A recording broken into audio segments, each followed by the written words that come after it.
गंगा एक ऐसी दिव्य शक्ति जो स्वर्ग से सीधे पृथ्वी पर उतरी। लेकिन इस अवतरण की कहानी इतनी सरल नहीं थी।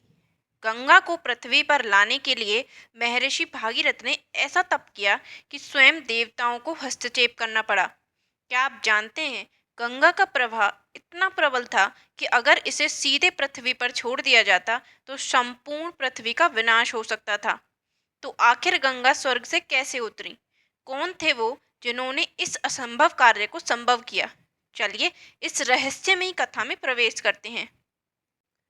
कहानी की शुरुआत होती है अयोध्या के प्रतापी राजा सागर से, जिन्होंने एक महायज्ञ का आयोजन किया। लेकिन उस यज्ञ के साथ एक शर्त थी, जिसका अश्व पूरे संसार में घूमकर वापस आएगा उसी का यज्ञ सफल माना जाएगा। राजा सागर ने अपने 60,000 पुत्रों को उस अश्व के साथ भेजा, परंतु जब अश्व गायब हो गया तो उनके पुत्र उसे खोजने लगे। अश्व की खोज में वे धरती के गर्भ तक खोदते चले गए और अचानक उन्हें पाताल लोक में ऋषि कपिल के पास अश्व बंधा हुआ मिला।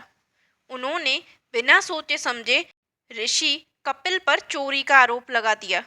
ऋषि की आंखें क्रोध से लाल हो उठी और उन्होंने शाप देकर उन 60,000 पुत्रों को भस्म कर दिया। समय बीता और राजा सागर के वंश में राजा भागीरथ का जन्म हुआ। राजा भागीरथ को अपने पूर्वजों के उद्धार की चिंता सताने लगी, क्योंकि उन्हें मोक्ष तभी मिल सकता था जब गंगा के पवित्र जल से उनका तर्पण किया जाता। लेकिन गंगा तो स्वर्ग में थी। भागीरथ ने ठान लिया कि वे किसी भी कीमत पर गंगा को पृथ्वी पर लाएंगे। भागीरथ ने वर्षों तक घोर तप किया। उनकी तपस्या से भगवान ब्रह्मा प्रसन्न हुए, परंतु एक समस्या थी। अगर गंगा सीधे पृथ्वी पर उतरती तो उसके वेग से पृथ्वी नष्ट हो जाती। इसका समाधान क्या था? भगवान ब्रह्मा ने सुझाव दिया कि केवल महादेव ही गंगा के प्रबल वेग को रोक सकते हैं। अब राजा भागीरथ को भगवान शिव की तपस्या करनी थी। भागीरथ ने एक बार फिर तपस्या का सहारा लिया। वर्षों की तपस्या के बाद भगवान शिव ने उनकी प्रार्थना सुनी और प्रसन्न होकर भगवान शिव ने अपनी जटाओं से गंगा के वेग को रोकने का वचन दिया। जब गंगा ने स्वर्ग से धरती पर उतरना शुरू किया तो उसके प्रचंड प्रवाह को महादेव ने अपनी जटाओं में समेट लिया। उनका वेग इतना तीव्र था कि यदि भगवान शिव ने उसे नहीं रोका होता तो संपूर्ण पृथ्वी बह गई होती।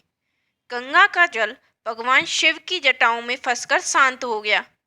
तब शिव ने अपनी एक जटा से गंगा को धीरे धीरे पृथ्वी पर प्रवाहित किया। भगवान शिव की कृपा से गंगा धीरे धीरे धरती पर बहने लगी। अब राजा भागीरथ ने गंगा को अपने पूर्वजों तक पहुंचाने के लिए अपनी यात्रा शुरू की। गंगा ने उनके पीछे पीछे प्रवाहित होना शुरू किया और उनका पवित्र जल पाताल लोक में पहुंचा, जहां राजा सागर के 60,000 पुत्रों की राख पड़ी थी। जैसे ही गंगा का पवित्र जल उन पर पड़ा, उनके पाप धुल गए और उन्हें मोक्ष प्राप्त हुआ। इस प्रकार गंगा का पृथ्वी पर अवतरण न केवल राजा सागर के पुत्रों का उद्धार करने के लिए हुआ, बल्कि मानवता के कल्याण के लिए भी। गंगा का हर एक बूंद आज भी पवित्र मानी जाती है। गंगा का धार्मिक और आध्यात्मिक महत्व। गंगा सिर्फ एक नदी नहीं है, बल्कि वे आध्यात्मिकता और धर्म का प्रतीक है। भारत के करोड़ों लोग गंगा के पवित्र जल में स्नान कर अपने पापों को धोते हैं। मान्यता है कि गंगा का एक बूंद भी आत्मा को शुद्ध कर सकती है। यही कारण है कि गंगा को मां का दर्जा दिया गया है। हरिद्वार, वाराणसी, प्रयागराज जैसे तीर्थ स्थल गंगा की महिमा को दर्शाते हैं। यहाँ पर गंगा आरती की दिव्य ज्योति आत्मा को एक अलग ही शांति प्रदान करती है। गंगा हमें केवल जल नहीं देती, बल्कि मोक्ष का मार्ग भी दिखाती हैं। तो यह थी माँ गंगा के पृथ्वी पर अवतरण की अद्भुत कथा। यह हमें सिखाती है कि दृढ़ संकल्प और भक्ति से असंभव कार्य भी संभव हो सकते हैं। राजा भागीरथ ने वर्षों तक तपस्या की और अपनी भक्ति और धैर्य से गंगा को पृथ्वी पर लाकर अपने पूर्वजों को मोक्ष दिलाया। उनकी यह यात्रा हमें प्रेरणा देती है कि चाहे परिस्थितियां कितनी भी कठिन क्यों ना हों, यदि हमारी श्रद्धा और प्रयत्न सच्चे हैं तो हमें सफलता अवश्य मिलती है।